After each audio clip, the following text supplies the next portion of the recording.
اگر تم ایک ماں ہو تو ایک منٹ ٹھہرو ذرا، سنو تم کسی کی ماں ہو، اور میں جانتا ہوں ماں ہونا کتنا عظیم مرتبہ ہے، اور میں یہ بھی جانتا ہوں کہ بچے کی پیدائش سے 9 ماہ پہلے سے لے کر اسے پال پوس کر جوان کرنے تک تم نے کتنی مشقتیں اٹھائی ہوں گی، کتنی صعوبتیں برداشت کی ہوں گی، اور کتنی محبتیں نچھاور کی ہوں گی۔ بے شک اگر دنیا کے سارے کی بورڈ مل کر بھی تمہاری تعریف ٹائپ کریں تو ایک رات کا حق ادا نہ کر پائیں گے، لیکن اگر ہو سکے تو پلیز اپنے بچے پر 2 آخری احسان کر دو۔ ایک تو اس کی شادی جلدی جلدی کرا دو، وہ ناسمجھ ہے، یا پہلے وہ سیٹ ہو جائے یا سب بہنوں کی شادیاں کر دے۔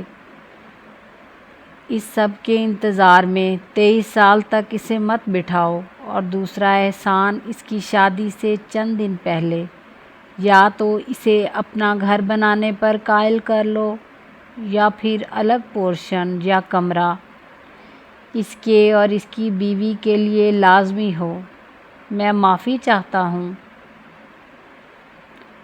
میں ماں کے سارے حقوق مانتا ہوں، پر یہ حق نہیں مانتا کہ وہ اپنی ممتا کا واسطہ دے کر کسی کی بیٹی کی زندگی عذاب کر دے، بلکہ کسی کی کیا خود اپنے بیٹے کی زندگی کو اجیرن کر دے۔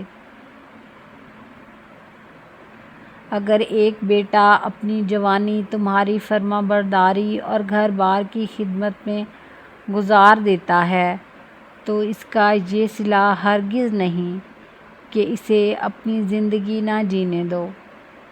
میرا یقین کرو، اس فکر میں گھلنے کی ہرگز ضرورت نہیں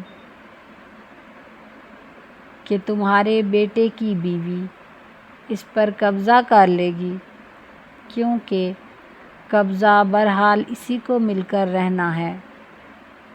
اللہ کو یاد کرو، سکون سے زندگی بسر کرو، کیونکہ احتیاط افسوس سے بہتر ہے۔ کوئی بات بری لگی ہو تو معذرت۔